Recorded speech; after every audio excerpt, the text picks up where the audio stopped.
નમસ્કાર વિદ્યાર્થી મિત્રો, હું નવદેવજી સરોપર યુટ્યુબ ચેનલમાં આપનું હાર્દિક સ્વાગત કરું છું. હવે મિત્રો, આની પહેલાંના વિડીયોની અંદર આપણે જોયેલું હતું અસ્તન ભૂતકાળ અને એમાં વિધ્યર્થકાળ કેવી રીતના આપણે યાદ રાખી શકીએ છીએ અને કેવી રીતના આપણે એને સરળતાથી સમજી શકીએ છીએ એના પ્રત્યયો. તો ફરીથી આપણે જોઈએ તો જે અહીંયા પ્રત્યયો આપેલા છે, આ બાજુ ભૂતકાળ છે પરસ્મય પદ, આ બાજુ અસ્તન ભૂતકાળ છે આત્મને પદ.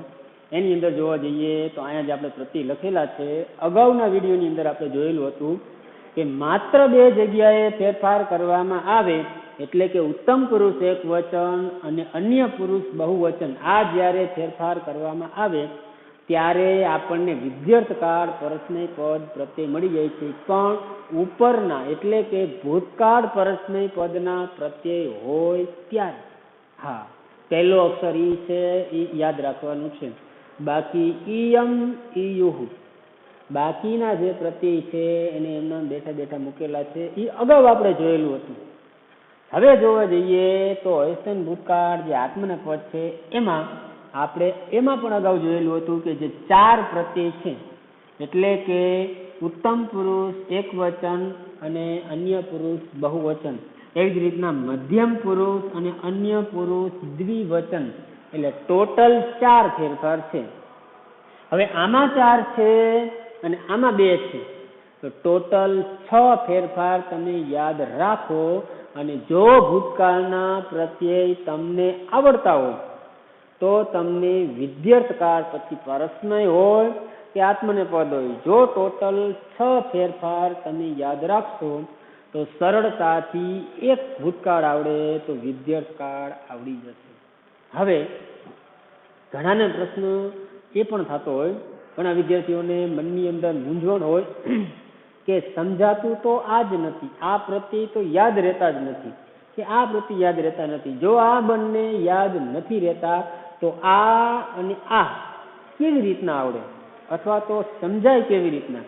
નથી સમજાતું. એના માટે આપણે અગાઉ પણ મેં તમને કીધેલું હતું કે એનો જે રાગ છે, એની જે ઢબ છે, એ પ્રમાણે જો આપણે એને યાદ રાખીએ તો સરળતાથી સમજાઈ જાય છે. એના માટે હું તમને જણાવું છું, પહેલા આ પછી આ. અગાઉ આપણે જે જોયેલું હતું એ પ્રમાણે કે પહેલા પરસ્મય પદ પછી જ આત્મને પદ, પણ ઉત્તમ પુરુષથી શરૂઆત કરી, એક વચન દ્વિવચન બહુવચન, એવી જ રીતના મધ્યમ પુરુષ, એવી જ રીતના અન્ય પુરુષ, એટલે આ 9 પ્રત્યય અને આ 9 પ્રત્યય યાદ રાખશો તો આ બંને તમને યાદ રહી જશે. પણ જે 6 ફેરફાર છે તે ફરજિયાત યાદ રાખવાના થશે. જેમ કે હું બોલું છું અહીં, હવે બીજી એક બાબત તમને કહી દઉં કે અહીંયા મ અલંત્ય છે, ત અલંત્ય છે, સ, અથવા તો ઘણી વખત એવું બનતું હોય છે કે સ એટલે કે અહીંયા આપણે વિસર્ગ લખી, ઘણી વખત વિસર્ગ પણ હોઈ શકે છે. અહીંયા મ અને અહીંયા ન, આ હલંત્ય છે. એવી જ રીતના અહીંયા સ એટલે જ્યાં સ આવતો હોય ત્યાં આપણે વિસર્ગ કરી શકીએ છીએ, એટલે અહીંયા પણ આપણે લખી નાખીએ છીએ આ વિસર્ગ. ત્યાર પછી ઈતામ, હવે અહીંયા મ પ્રત્યય છે, અહીંયા મ પ્રત્યય છે, અને અહીંયા જ્યાં હલંત્ય આવતો હોય છે એ ફરજિયાત તમારે યાદ રાખવાનો થશે. નહીતર ઘણી વખત એવું બનતું હોય છે કે આપણને જવાબ ચોક્કસ મળતો નથી. હવે આને યાદ રાખવા માટે આપણે એક રાગ છે એ હું બોલું છું, સાંભળજો ધ્યાનથી. અમવમ સતમ ત તામ અન્ન, અમવમ સતમ ત તામ અન્ન, ઈવહિ મહી થાસિતમ ધ્વમ ત ઈતામંત, ઈવહિ મહી થાસિતમ ધ્વમ ત ઈતામંત. ફરીથી બંને એક એક વખત.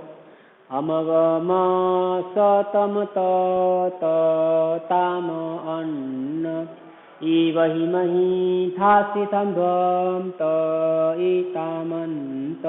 હવે મિત્રો ધ્યાનથી સાંભળજો. અગાઉ જે આપણે જોયેલો હતો કાળ વર્તમાન કાળ, હવે એ વર્તમાન કાળના પરસ્મય અને આત્મને પદના પ્રત્યય ટોટલ 18 પ્રત્યય છે. એવી જ રીતના આ પણ 18 પ્રત્યય છે. તો પહેલા વર્તમાન કાળ પછી ભૂતકાળ, એટલે 18 અને 18 36 પ્રત્યય એકી હારે આપણે રાગમાં બોલીએ એટલે 2 આવડે તો 4 આવડી જશે. પણ હા, જ્યાં ફેરફાર છે ફેરફાર તમારે યાદ રાખવાનો થશે. જેમ કે પેલા વર્તમાન કાળથી શરૂઆત કરીએ, પરસ્મય પદ જ લેવાનું, પછી આત્મને પદ લેવાનું. એવી જ રીતના ભૂતકાળ લઈએ, પરસ્મય પદ લેવાનું, પછી જ આત્મને પદ, જેથી કરીને આપણને સરળતાથી યાદ રહીએ, કોઈ દિવસ ભૂલાય નહીં, પ્રત્યે આડાવડા ન થાય એટલા માટે. હવે આપણે જોઈએ છીએ વર્તમાન કાળ, એ પૂર્ણ થઈ જાય પછી ભૂતકાળ જોશું. ફરીથી નિવહમઃ શીથઃ થતીતઃ અંતે ઈવહે મહેશે દ્વે તે ઈતે અંતે અમવમ સતમ તત તામ અન્ન ઈવહિ મહી થાસી સાંધ્વમ ત એતામંત. હવે એક આજે ચાર કાળ, આમ તો પરસ્મય આત્માને બંને મળીને એટલે કે ચાર, તો એ કાળના પ્રત્યે એક વખત, બે વખત, ત્રણ વખત વારંવાર અભ્યાસ કરવામાં આવે એટલે એ કાળના પ્રત્યે તમને કંઠસ્થ થઈ જશે અને એ બે તમને આવડી જશે કંઠસ્થ. તો વર્તમાનમાંથી ભવિષ્ય કેવી રીતના કાળ આપણે બનાવીએ છીએ અને ત્યાર પછી ભૂતકાળમાંથી વિદ્યાર્થના કાળ કેવી રીતના જેના જે પ્રત્યય છે એ કેવી રીતના બનાવીએ છીએ એ તમે બનાવી શકો છો. પણ ખાસ જે વિદ્યાર્થ કાળ છે એના જે છ પ્રત્યયમાં આપણે સુધારો કરેલો છે કે જ્યાં રાઉન્ડ કરેલા છે, એટલે કે પરસ્મય પદમાં પહેલું છેલ્લું એમ યાદ રાખજો, પહેલું ઈયમ છેલ્લું ઈયુ. એવી જ રીતના વિદ્યાર્થ કાળ આત્મને પદની અંદર પહેલું છેલ્લું, તો એમાં ઈય ઈરણ અને ત્યાર પછી મધ્યમ પુરુષ અને અન્ય પુરુષ દ્વિવચન, તો ઈયા થામ ઈયા તામ. આ ફેરફાર યાદ રાખો અને વિદ્યાર્થ કાળમાં પહેલો અક્ષર ઈ આવે, આ આવડતું હોય એટલે 100% આવડી જશે. એમાં કોઈ પ્રમાણે તમને તકલીફ પડશે નહીં અને તમે તમારી રીતે તકલીફ કદાચ બની શકે, સરળતાથી થતું હોય તો તમે કરી શકો છો. હવે આપણે જોવા જઈએ તો જ્યાં ભૂતકાળ છે એટલે હતા, હું વાંચન કરતો હતો, અથવા તો હું ફરું છું, હું બહાર જઉં છું, જે કાળ છે એ વર્તમાન કાળમાં પણ હતો તો ભૂતકાળમાં પણ જ્યારે વિદ્યાર્થ આવે ત્યારે આપણે ફરજિયાતપણું સૂચવતા હોઈએ. તો દાખલા તરીકે આપણે એક પઠ ધાતુ લઈએ, આ ચારે ચાર જે કાળ છે પરસ્મય આત્મને પદ બંને મળીને એમાં જોવા જઈએ તો હવે આપણે આમાં પઠ ધાતુ લગાડીએ તો જ્યારે ભૂતકાળનો પ્રત્યય આપણે લગાડવાનો થાય ત્યારે ધાતુની પહેલા આગમનો અપ્રત્યય લાગે, એ માત્ર ભૂતકાળમાં લાગે. જેમ કે આપણે અહીંથી શરૂઆત કરીએ, પઠ ધાતુ આપણે લઈએ તો અપઠમ, છેલ્લે મ હલંત્ય આવશે, એનું ગુજરાતી થાય હું ભણતો હતો. એવી જ રીતના અપઠાવ, અમે બે ભણતા હતા. એવી જ રીતના મ અપઠામ, અમે બધા અથવા તો અમે ભણતા હતા. એવી જ રીતના આ પ્રત્યય લગાડીએ તો અપઠસ અથવા અપઠ પછી પાછળ વિસર્ગ એટલે અપઠ, તો તે ભણતો હતો. એવી રીતના અપઠતમ, તો તે બે ભણતા હતા. અપઠત તો આખો છે, તો તે બધા તમે બધા ભણતા હતા. ફરીથી તું ભણતો હતો, તમે બે ભણતા હતા, દ્વિવચન છે અને એમાં ખાસ કરીને મધ્યમ પુરુષ છે તો એમાં એક વચન, દ્વિવચન, બહુવચન એટલે તું એવો અર્થ થશે. તો તું ભણતો હતો. એવી જ રીતના તમે બે ભણતા હતા, એવી જ રીતના તમે બધા ભણતા હતા. ફરીથી અપઠ, ત્યાર પછી અપઠતમ અને ત્યાર પછી અપઠત. અ લગાડેલું છે, ધાતુ પણ પઠ લીધેલી છે, બાકી આ જ પ્રત્યય છે ને ગુજરાતી જે છે એ પ્રમાણે આવશે, એટલે કે તું, તમે બે, તમે બધા. એવી જ રીતના જોવા જઈએ અપઠત, આ બંને સમાન ઉચ્ચારણ સમાન લાગે છે પણ આ હલંત્ય છે અને આ હલંત્ય નથી, એટલે કે સ્વર ભળેલો છે. આવું આપેલું હોય તો અપઠત એટલે ભૂતકાળ છે એટલે તે ભણતો હતો. અપઠતામ, તે બે ભણતા હતા. અને એવી જ રીતના અપઠન, અપઠન, તો તેઓ બધા ભણતા હતા. એવી જ રીતના આમાં લાગુ પડે છે. એટલે કે જે ઈ આવતો હોય છે, જે જગ્યાએ પ્રથમ અક્ષર ઈ આવે, એમ અગાઉ આપણે જોયેલું હતું કે એની એક માત્રા થાય, એટલે કે અપઠ. તો આવશે પઠ, આપણે ધાતુ લઈએ તો ઈનો એક માત્રા એટલે અપઠે. એવી જ રીતના અપઠા વહી, કારણ કે વ કેમો આવે એટલે જે ધાતુ છે એને કાનો માત્ર લગાડવાનો થાય. અપઠા વહી ને અપઠા મહી.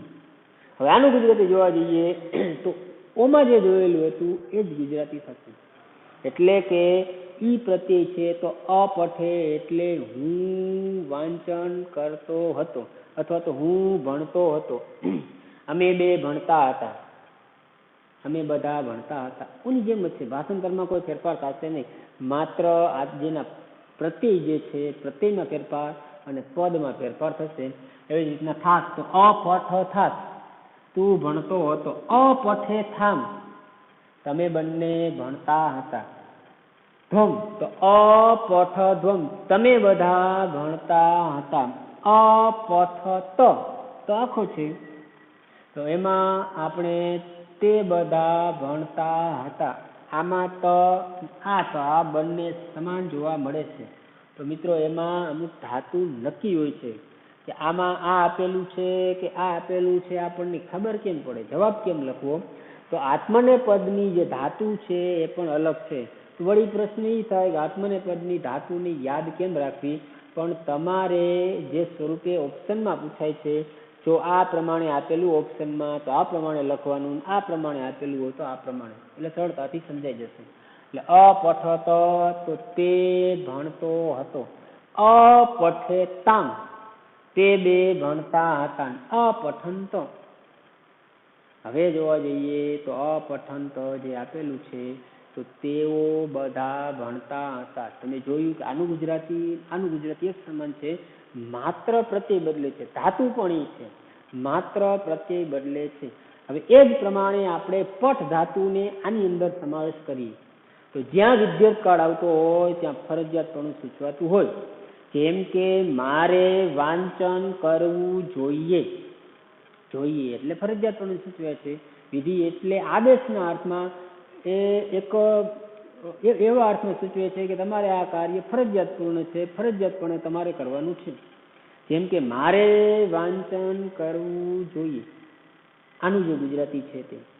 અમારે બંને વાંચન કરવું જોઈએ, અમારે બધાએ વાંચન કરવું જોઈએ. તારે વાંચન કરવું જોઈએ, તમારે બે વાંચન કરવું જોઈએ, તમારે બધાએ વાંચન કરવું જોઈએ.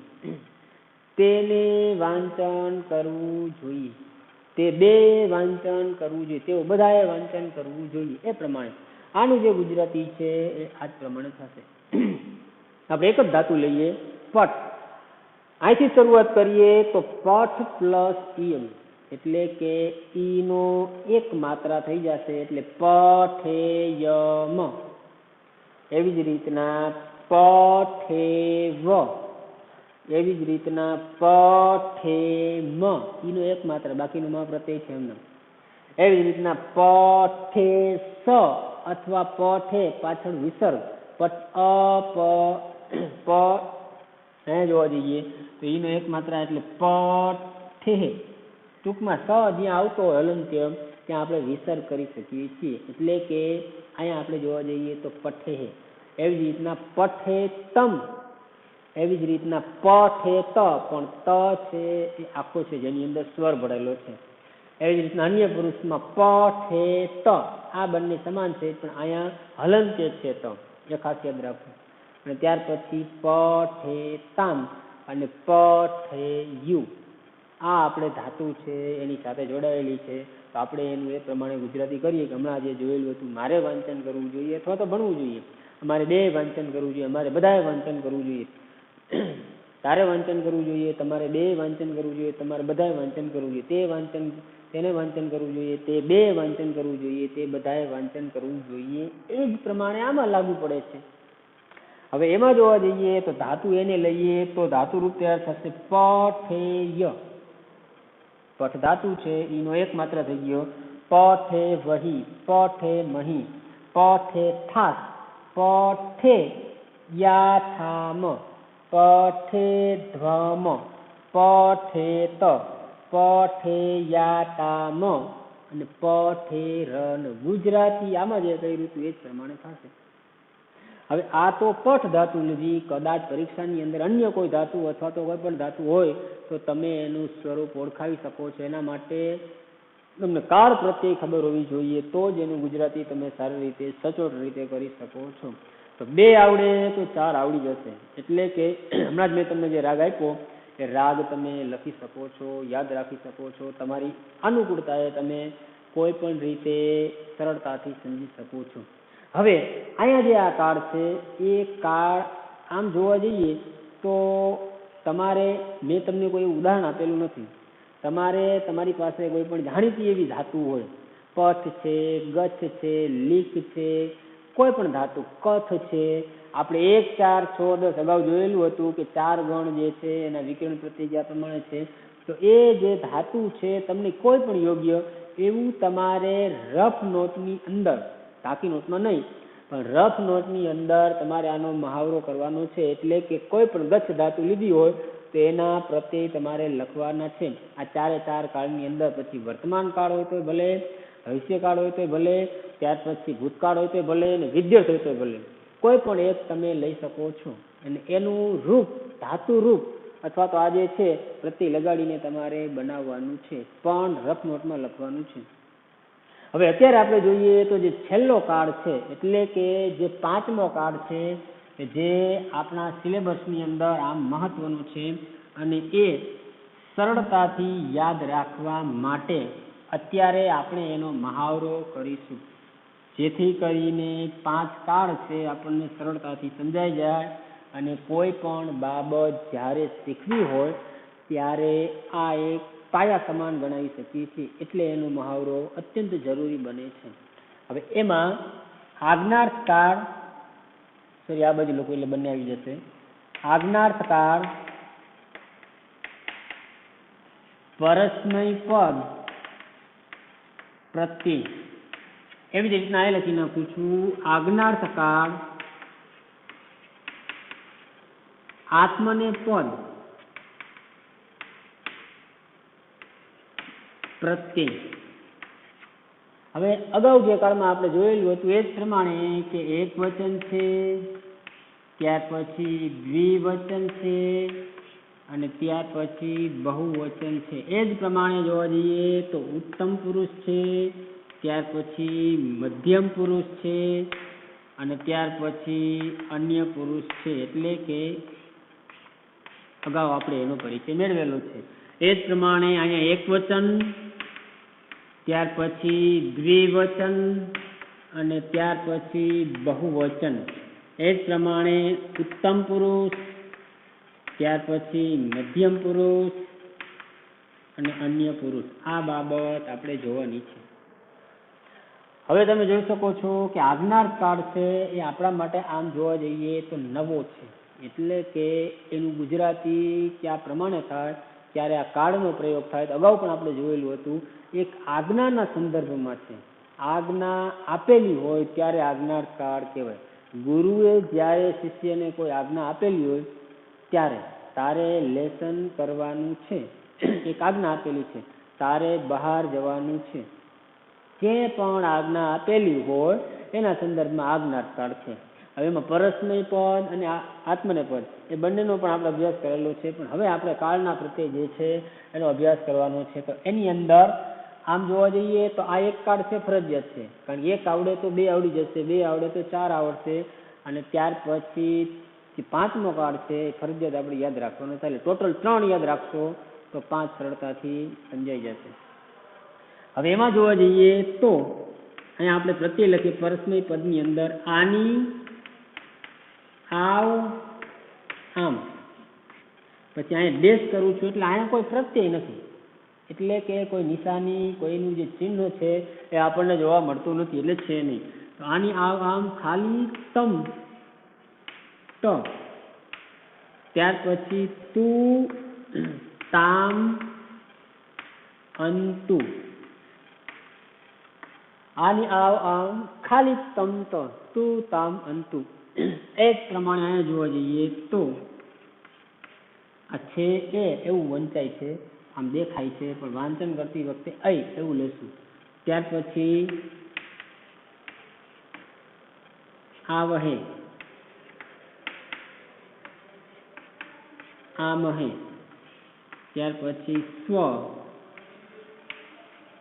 ઇત્થામ, ધ્વમ, ત્યાર પછી તામ, ઇતામ, અંતામ. ફરીથી આવહે, આમહે, સ્વ, ઇત્થામ, ધ્વમ, તામ, ઇતામ, અંતામ. હવે આ જે પ્રત્યય છે આની આવ આમ ખાલી તંત તું તામ અંતુ આવહે, આમહે, સ્વ, ઇત્થામ, ધ્વમ, તામ, ઇતામ, અંતામ. હવે આ આપણે ફરજિયાત યાદ રાખવાનું છે. હવે એમાં તમે એક આપણે પઠ ધાતુ જ લઈએ, પઠ, ગચ્છ, જો કે ઘણી બધી ધાતુ છે, પણ એક ઉદાહરણ તરીકે આપણે બધી જે ધાતુ છે એમાં કોઈ પણ એક લઈએ તો સરળતાથી આપણને જે બાબત છે એ સમજવામાં સરળતા રહે છે. એટલા માટે તો પઠ એક અંગ તૈયાર બનેલું છે આપણા માટે, આપણે એને કાળનો પ્રત્યય લગાવવાનો છે. તો પઠ પ્લસ આની.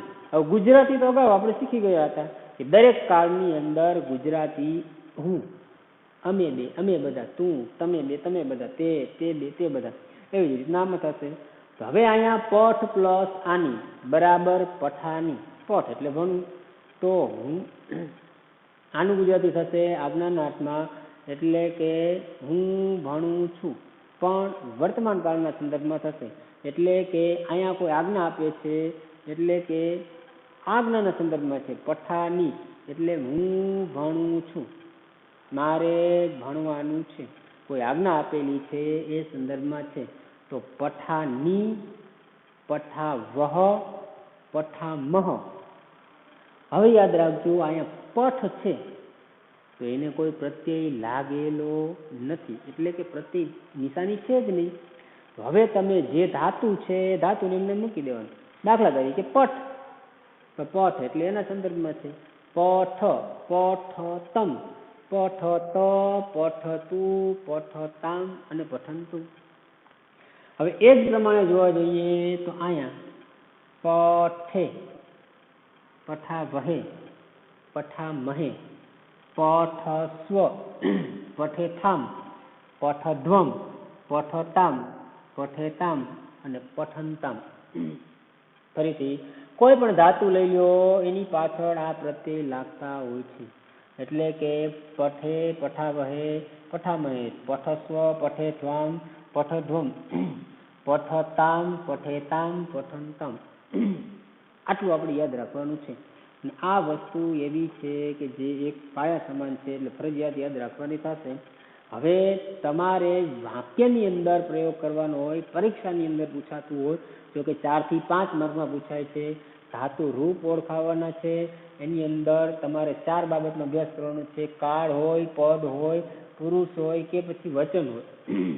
જો કાળના પ્રત્યે તમને આવડતા હશે તો અને તો સરળતાથી તમે એને સમજી શકો છો.